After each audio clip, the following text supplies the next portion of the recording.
Дали ми харесва квартирата? Някой е опитал да отвори хладилника по грешния начин.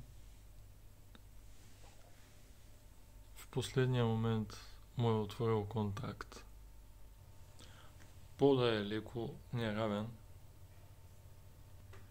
Има нещо като картина, представляваща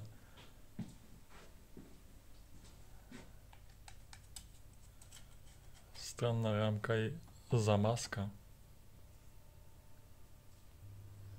Както и да го настроиш това, все духа студено.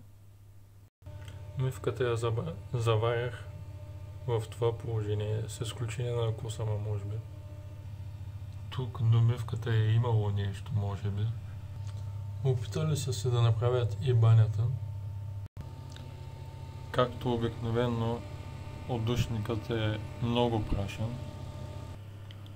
Използвали са много дълго болтче за душ стената. Единственото миещо средство са два ето такива уреда за пускане на малко течен сапун.